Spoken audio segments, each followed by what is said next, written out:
we are going into the future that will be not easier, but actually more demanding, more challenging.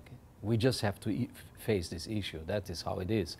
Therefore, it is my observation that increasingly, if you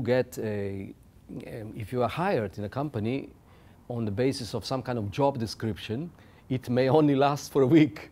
And after a week, that type of job description is obsolete because of the violent change. So the question today is, how do we create an environment of learning where future responsible leaders learn a type of leadership where you do the right thing at the right moment, when you are in a position to work with what is arising out of the future and not being governed by fixed patterns of the past. You know the usual phrase, that's how the business has always been done.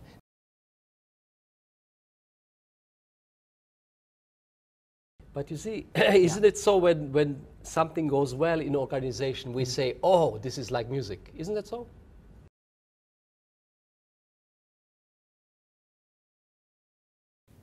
Changing the perception that art is just an embellishment, an ornament in life, but actually rediscovering art as a major formative force for developing personality of, let's say, business leader, entrepreneur, and releasing in the human being all those very special provinces of inner life that are actually the driving force for something new, innovation, daring, risk,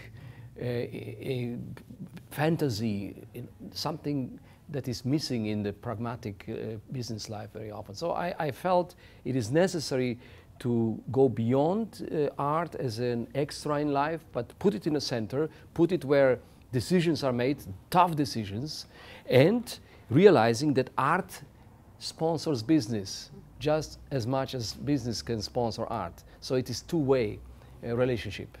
Music and art producers could actually help leaders in organizations to broaden their perspective and not to only think about bottom line, not to think how to make a quick money, but actually to look into the world as a whole and see what is really my contribution. You see, art can open this perspective to the world.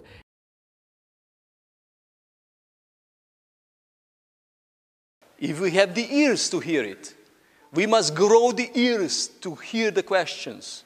And then we have to learn to ask the questions out of the answers that are everywhere. That is what we work with managers and with leaders, to learn how to ask the questions.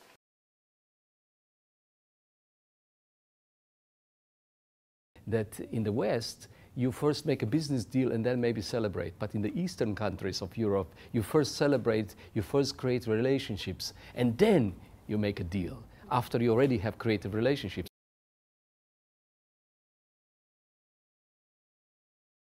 So I would say we need to create inspiration centers in the companies. Why not call it by name?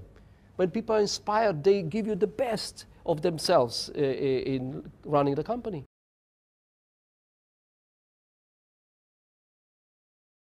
We are here now and the target is 5 billion. Let's say, what is the artistical approach? How do we get there? We get it this way. There, 50 billion. So isn't that much better? Actually here, what kind of forces, what is of interest to us as strategists? First, oh, this is a male energy. Can you hear the male energy? Do you have some crisis with last year? Did you have some crisis? I hope you did, because it's very good. Breakthrough is needed in this place right now, because as you know, just pragmatic approach is not enough. In other words, if you want to make a breakthrough, you have to mobilize deeper stuff than just ideas. So we are going now into this sphere, and that is really something try to remember, because if you want to mobilize your people, that is where you have to know how to work with. You see, the first thing the artists do is chaos. You need chaos. You must not be so terribly organized. Now, chaos, and you do not go until the right moment comes, but when you go like bomb, you know, you go like boom. And then you are there.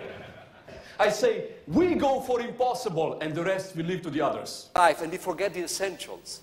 So this is a reminder, wherever you are, whatever you do, whatever drivers you decide upon, stick to them all the time. And then you will succeed.